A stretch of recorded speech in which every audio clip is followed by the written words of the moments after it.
नमस्कार, Aryan TV national में आपका स्वागत है और मैं हूं आपके साथ सुमन पाल। बुलेटिन की शुरुआत करते हैं बड़ी खबर के साथ, जहां पर भारत अमेरिका ट्रंप ने घटाया है 25% टैरिफ। बड़ी जानकारी, जहां पर अमेरिका ने भारत से आयात पर टैरिफ किया है कम और इसके साथ ही दोनों देशों के बीच में व्यापार संबंध होंगे मजबूत और दोनों देशों के व्यवसायियों को भी मिलेगा लाभ। तो बड़ी जानकारी सामने आ रही है टैरिफ को लेकर, जहां पर दोनों देशों के व्यवसायियों को मिलेगा लाभ। तो अमेरिका और भारत ने एक बार फिर से अंतरिम व्यापार समझौते का ढांचा जो है वो तैयार कर लिया है। इस समझौते से दोनों देशों के बीच में एक बड़े और स्थायी द्विपक्षीय व्यापार समझौते की दिशा में काम तेज हो गया है।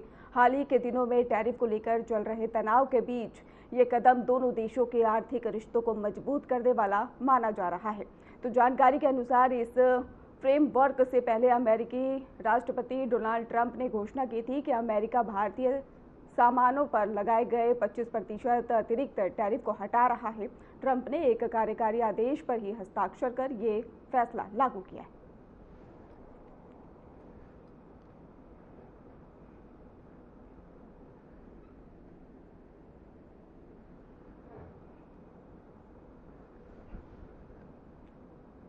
भारत अमेरिका के बीच अंतरिम व्यापार समझौते के लिए एक फ्रेमवर्क पेश किया गया। ये दोनों देशों के बीच में ट्रेड डील का अहम हिस्सा है और मामले पर वाणिज्य मंत्री पीयूष गोयल ने कहा कि भविष्य को देखते हुए ये डील की गई है और किसानों के हितों का संरक्षण हुआ है। उन्होंने और क्या कुछ कहा है, चलिए सुनते हैं। भारत के साथ अपने संबंधों को और मजबूत बनाने के दृष्टिकोण से जो बायलैटरल ट्रेड एग्रीमेंट का पहला अंश अब तय किया है, उसके तहत 50% की जो रेसिप्रोकल टैरिफ भारत के निर्यात के ऊपर अमेरिका में लगती थी, वो अब 50% से घटकर मात्र 18% लगेगी। और 18% हमारे जितने अड़ोस पड़ोस के देश हैं, जितने देश हैं जिनके साथ हमारी स्पर्धा रहती है, उन सभी देशों से कम है और आगे आने वाले दिनों में हमें और हमारे निर्यातकों को बहुत लाभ देंगे। अगर हम देखें तो चाइना के ऊपर अमेरिका ने लगभग 35% ड्यूटी रखी है, वियतनाम पर 20%, बांग्लादेश पर 20%, इंडोनेशिया पर 19%। हम सभी स्पर्धा में खड़े देशों से कम हैं। साथ ही साथ कई ऐसे वस्तु हैं जिसके ऊपर अब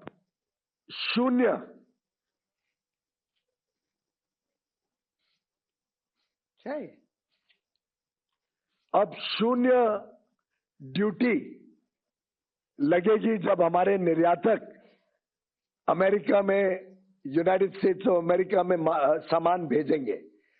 उदाहरण के लिए जेम और डायमंड्स पूरी तरीके से शून्य ड्यूटी लगेगी। फार्मास्यूटिकल प्रोडक्ट्स, जो भारत से दवाइयां बड़े रूप में जाती हैं, लगभग $13 बिलियन की, उस पे शून्य ड्यूटी लगेगी। स्मार्टफोन्स जो भारत से बड़े रूप में अमेरिका जाते हैं, उसमें आगे भी चलकर शून्य ड्यूटी ही लगी रहेगी। इस प्रकार से ढेर सारी ऐसी वस्तु हैं जिन पर आगे चलकर शून्य ड्यूटी लगेगी। कृषि के क्षेत्र में भी ऐसे कई सारे वस्तु हैं जो भारत से निर्यात होंगे अमेरिका में, जिस पर शून्य रेसिप्रोकल टैरिफ लगेगा। एडिशनल ड्यूटी शून्य हो जाएगी। उदाहरण के लिए स्पाइसेस, चाय, कॉफी और उसमें से बने वस्तु, कोपरा यानी कोकोनट और coconut oil, vegetable wax, areca nut, Brazil के नट, कैशू नट, चेस्टनट, कई सारे फल और कई सारी सब्जियां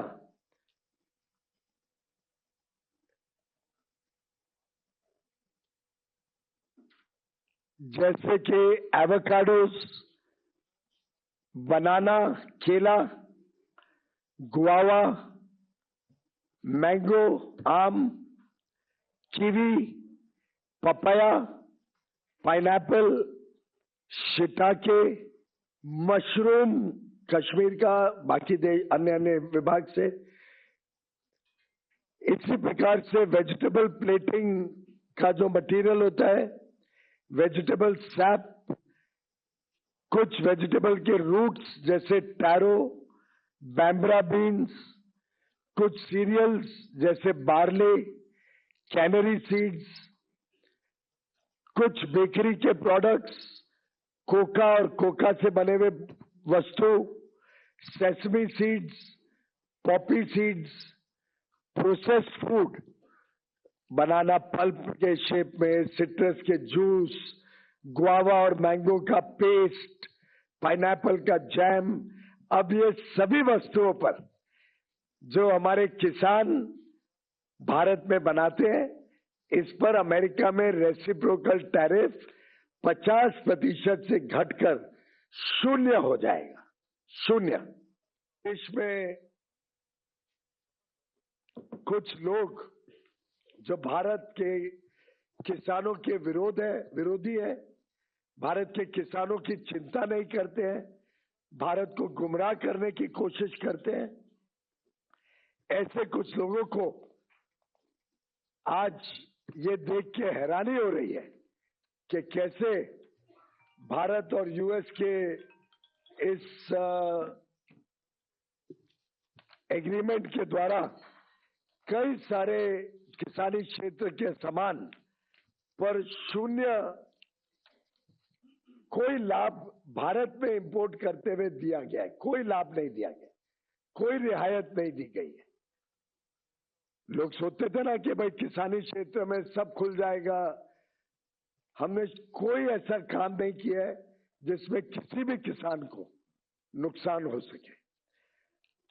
जो वस्तु भारत में सेंसिटिव है, हमारे किसान पर्याप्त मात्रा में बनाते हैं, जिसमें हम आत्मनिर्भर हैं। छत्तीसगढ़ के जगदलपुर में राष्ट्रपति द्रौपदी मुर्मू ने बस्तर पंडुम में लॉन्च इवेंट को संबोधित किया। उन्होंने कार्यक्रम की सफलता की कामना की और स्थानीय संस्कृति, परंपराओं और आदिवासी कला को आगे बढ़ाने के महत्व पर जोर दिया। इस अवसर पर क्षेत्र के लोग और अधिकारी मौजूद रहे। राष्ट्रपति ने कहा कि ऐसे आयोजनों से बस्तर की सांस्कृतिक पहचान मजबूत होती है और युवाओं में परंपराओं के प्रति जागरूकता बढ़ती है। को आकर्षित करने में सक्षम है। बेहतर सुविधाएं उपलब्ध होने से पर्यटक यहां आना जरूर पसंद करेंगे। आजकल दुनिया भर में होम स्टे एक नई प्रकार के पर्यटन के रूप में लोकप्रिय हो रहे हैं। मुझे बताया गया है कि छत्तीसगढ़ सरकार इस दिशा में अनुकूल कदम उठा रही है। देवी और सज्जनों, बस्तर की सुंदरता और यहाँ की संस्कृति हमेशा से लोगों को आकर्षण कर रहा है, लेकिन दुर्भाग्य से 4 दशकों तक ये क्षेत्र माओवादी से ग्रस्त रहा था। इस कारण यहाँ के निवासियों ने अनेक कष्ट झेले। सबसे ज्यादा नुकसान यहाँ के युवाओं, आदिवासियों और दलित भाई बहनों को हुआ है। भारत सरकार की माओवादी आतंक निर्णायक कार्रवाई और परिणाम स्वरूप वर्षों से व्याप्त असुरक्षा, भय और अविश्वास का वातावरण अब समाप्त हो रहा है। माओवाद से जुड़े लोग हिंसा का रास्ता छोड़ रहे हैं, जिससे नागरिकों के जीवन में शांति लौट रही है। मुझे बताया गया है कि छत्तीसगढ़ में बड़ी संख्या में पहले माओवादी से प्रभावित लोग रहते थे और वो लोग आज आत्मसमर्पण कर चुके हैं। सरकार ये सुनिश्चित कर रही है कि जो लोग हथियार छोड़कर मुख्य धारा में लौटे हैं और सामान्य जीवन जी सके। उनके लिए अनेक विकास और कल्याणकारी योजनाएं चलाया जा रहा है। राज्य सरकार की नियत 1,04,000 योजना नेला नार योजना ग्रामीणों के सशक्तिकरण में महत्वपूर्ण भूमिका निभा रहा है, को आकर्षित करने में सक्षम है। बेहतर सुविधाएं उपलब्ध होने से पर्यटक यहां आना जरूर पसंद करेंगे। आजकल दुनिया भर में होम स्टे एक नई प्रकार के पर्यटन के रूप में लोकप्रिय हो रहे हैं। मुझे बताया गया है कि छत्तीसगढ़ सरकार इस दिशा में अनुकूल कदम उठा रही है। देवी और सज्जनों, बस्तर की सुंदरता और यहाँ की संस्कृति हमेशा से लोगों को आकर्षण कर रहा है, लेकिन दुर्भाग्य से 4 दशकों तक एक क्षेत्र माओवादी से ग्रस्त रहा था। इस कारण यहाँ के निवासियों ने अनेक कष्ट झेले। सबसे ज्यादा नुकसान यहाँ के युवाओं, आदिवासियों और दलित भाई बहनों को हुआ है। भारत सरकार की माओवादी आतंक पर निर्णायक कार्रवाई और परिणाम स्वरूप वर्षों से व्याप्त असुरक्षा, भय और अविश्वास का वातावरण अब समाप्त हो रहा है। माओवाद से जुड़े लोग हिंसा का रास्ता छोड़ रहे हैं, जिससे नागरिकों के जीवन में शांति लौट रही है। मुझे बताया गया है कि छत्तीसगढ़ में बड़ी संख्या में पहले माओवादी से प्रभावित लोग रहते थे और वो लोग आज आत्मसमर्पण कर चुके हैं। सरकार ये सुनिश्चित कर रही है कि जो लोग हथियार छोड़कर मुख्य धारा में लौटे हैं और सामान्य जीवन जी सके। उनके लिए अनेक विकास और कल्याणकारी योजनाएं चलाया जा रहा है। राज्य सरकार की नियत नेला नार योजना ग्रामीणों के सशक्तिकरण में महत्वपूर्ण भूमिका निभा रहा है। एक और बड़ी अपडेट आपको बता दें, जहां पर प्रधानमंत्री नरेंद्र मोदी का मलेशिया दौरा और मलेशिया पहुंचे हैं पीएम नरेंद्र मोदी। प्रधानमंत्री अनवर इब्राहिम ने किया है उनका जोरदार स्वागत। इसके साथ ही एयरपोर्ट पर रेड कारपेट पर भव्य उनका स्वागत किया गया है। दोनों नेताओं ने द्विपक्षीय संबंधों पर चर्चा की है। तो बड़ी जानकारी, जहां पर मलेशिया पहुंचे पीएम नरेंद्र मोदी, भारत के प्रधानमंत्री नरेंद्र मोदी मलेशिया के दौरे पर पहुंचे। उनका प्रधानमंत्री अनवर इब्राहिम ने राजधानी कुआलालंपुर के हवाई अड्डे पर रेड कारपेट पर भव्य स्वागत किया है। दोनों नेताओं के बीच में द्विपक्षीय संबंधों और व्यापार, निवेश, तकनीकी सहयोग जैसे मुद्दों पर खास बातचीत हुई है। और इसके साथ ही आपको बता दें, ये दौरा भारत मलेशिया के मजबूत सहयोग, रणनीतिक साझेदारी को बढ़ावा देने के लिए महत्वपूर्ण माना जा रहा है। तो मोदी के दौरे के दौरान ही कई महत्वपूर्ण समझौते और सहयोगी परियोजनाओं पर चर्चा होने की भी उम्मीद है।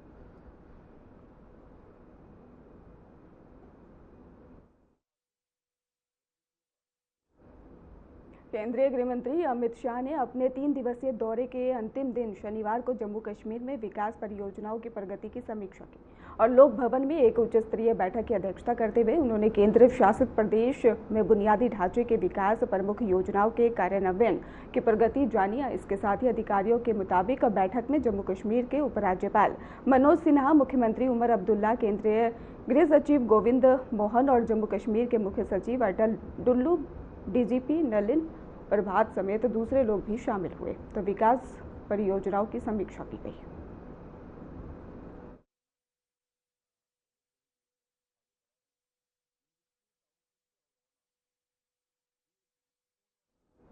उत्तर प्रदेश के मुख्यमंत्री योगी आदित्यनाथ ने सरकारी जमीन पर अवैध कब्जा करने वाले लैंड माफिया को 24 घंटे में खाली करने का कड़ा आदेश दे दिया है। उन्होंने चेतावनी दी है कि समय सीमा की अवहेलना करने पर अवैध कब्जाधारियों को जबरदस्ती हटाया जाएगा, अवैध कमाई ब्याज सहित वसूली जाएगी। सीएम ने कहा कि सरकार अवैध गतिविधियों के खिलाफ शून्य सहिष्णुता नीति अपनाएगी और नियमों का उल्लंघन करने वालों को सख्त कार्रवाई का भी सामना करना पड़ेगा।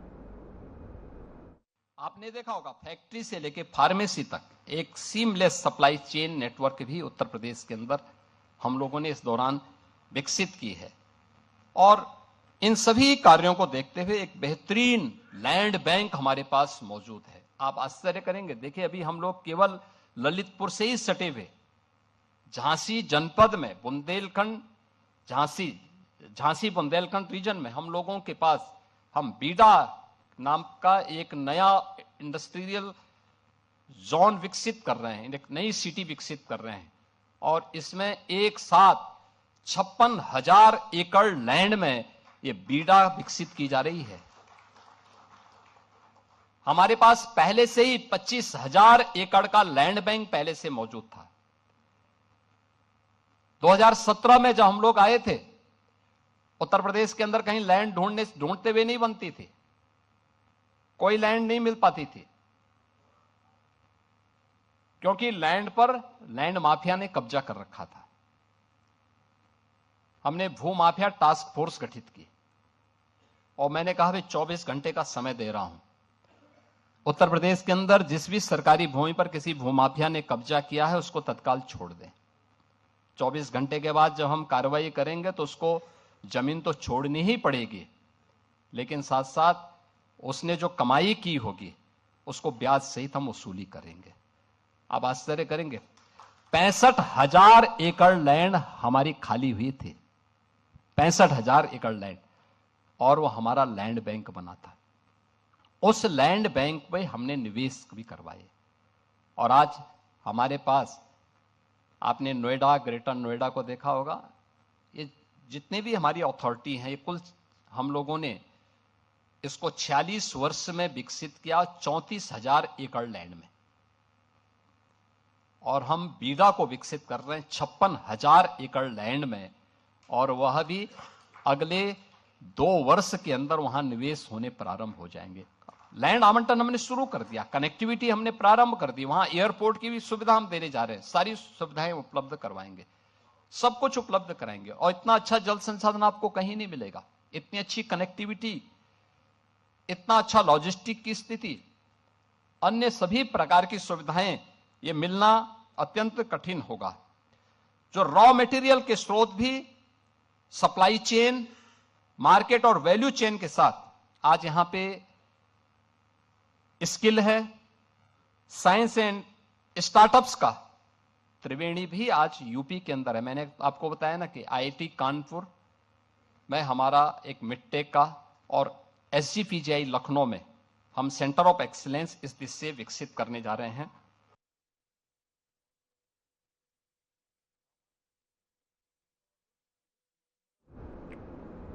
दिल्ली की मुख्यमंत्री रेखा गुप्ता ने कहा कि जब वे टूटे हुए रास्ते, खराब नाले और पानी के लिए संघर्ष करते लोगों को देखती हैं तो फिर उन्हें बहुत ही दुख होता है। उन्होंने बताया कि एक बार मैं छावला में बीएसएफ कैंप गई थी और वहां के जवानों ने कहा कि मुख्यमंत्री जी, यहाँ पानी नहीं है, हम सालों से टैंकरों पर निर्भर है। ये स्थिति मेरे लिए भी आश्चर्यजनक थी। हमें भी तकलीफ होती है जब कोई सड़क टूटी हुई देखते हैं, कोई बदहाल नाला, लोग पानी के लिए तरस रहे थे। मैं एक बार यहाँ छावला के कैंप में आई बीएसएफ के, उन्होंने कहा कि मुख्यमंत्री जी, हमारे यहाँ तो पानी नहीं है, सालों से हम टैंकरों पे चल रहे हैं। मेरे लिए भी बड़ा हैरान करने वाला विषय था। मैंने उन्हें कहा कि आप चिंता नहीं कीजिए, हमारी सरकार पानी की पाइपलाइन आपके इस सेना कैंप तक लेकर के आएगी। और इस भाई दूज पे मैं छावला के उस कैंप पे गई, मैंने सैनिक भाइयों को तिलक किया। मैंने कहा, आप लोग तो देश को बहुत कुछ देते हैं, आज आपकी बहन आपको ये पानी पहुंचाने के लिए आई। और हमने एक नए यूजीआर के माध्यम से ये कोशिश की है कि ना तो गांव का पानी कम हो, बल्कि जहां जहां पानी नहीं है उन सारी जगहों तक हम पानी पहुंचाने का काम करेंगे। नए एसटीपी बना करके जितनी भी यहाँ की सीवर की समस्याएं हैं, उन सीवर की समस्याओं को समाधान देंगे। जाते हुए वो बोर्ड जरूर पढ़ना भाई, उस बोर्ड में वो सारे काम हैं जो मन में आप लोग सोचते थे कि ये काम होने चाहिए। सड़कों के काम, नाली के काम, झुग्गी बस्तियों के अंदर के काम, पानी की पाइपलाइन, सीवर की लाइनें, तार बिछाने के काम, बिजली के काम, अनऑथराइज कॉलोनियों के काम, खाली जल बोर्ड के 51 करोड़ के तो सीवर लाइनों के काम है भाई। 30 करोड़ के पानी की पाइपलाइन के काम है। आप सोच, एक ताली कम नहीं है भाई, है नहीं कभी।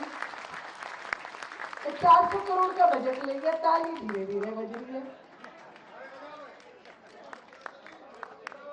आप ना सुनो, तुम ऐसे थोड़ी ना है। देखो, सांसद का फंड होता था 5 करोड़ रुपए, पूछ लो, कमलजीत जी बैठी हैं। अब 5 करोड़ रुपए में सोचो कितना काम हो सकता है। विधायक का फंड भी 5 करोड़ रुपए, पार्षदों को तो थोड़ा मोड़ा देते रहते थे 20-25 लाख रुपए।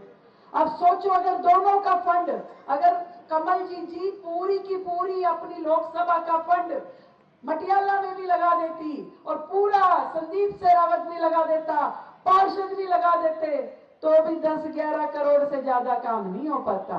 400 करोड़ का काम का मतलब है।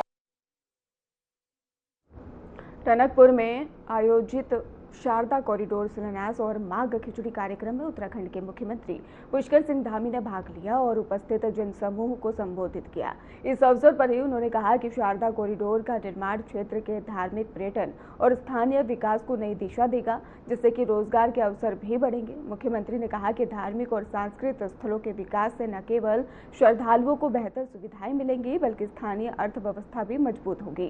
कार्यक्रम के दौरान संत महात्माओं और जनप्रतिनिधियों की उपस्थिति में विधिवत पूजा अर्चना कर कॉरिडोर का शिलान्यास किया गया।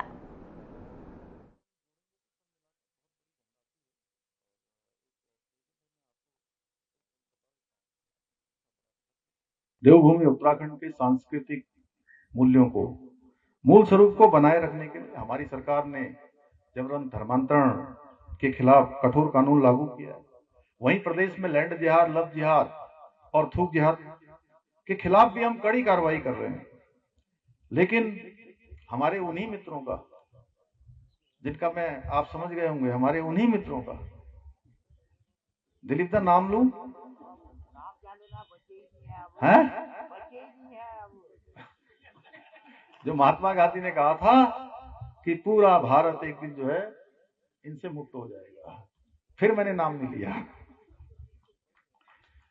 इससे कोई उनका सरोकार नहीं है, क्योंकि उन्हें अपने तुष्टीकरण की राजनीति के चक्कर में नाम बदलकर हमारी भोली भाली बहन बेटियों को, बच्चियों को बहला फुसलाकर उनका जीवन जो नर्क बनाते हैं, बर्बाद कर देते हैं, उनके भविष्य को पूरी तरह अंधकार में डाल देते हैं। ऐसे लोग भी उनको तुष्टीकरण की राजनीति के लिए अच्छे लगते हैं, वोट बैंक के लिए वो भी अच्छे लगते हैं। भाइयों बहनों, उन्हें अपने पवित्र हिंदू नामों के आगे, अभी आपने देखा होगा एक मैटर आ गया जी उधर, अपने नाम के आगे वो कह रहे, अरे भाई जिसको जो करना है वो करो, सब स्वतंत्र हो, इसमें राजनीति क्यों कर रहे हो?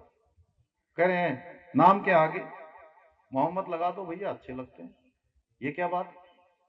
और उनके समर्थन में कांग्रेस पार्टी के युवराज, जो ना आगे सोचते हैं ना पीछे सोचते हैं, हर जगह कूद पड़ते हैं और ट्वीट करके सारी कांग्रेस को एकजुट करने का काम करते हैं। आप स्वयं इस बात से अंदाजा लगा सकते हैं कि ये लोग हमें अपने धर्म से दूर करने के लिए किस तरह एकजुट हो रहे हैं, किस तरह ये पार्टी वही काम कर रही है जो देश की आजादी के बाद लगातार करती रही है।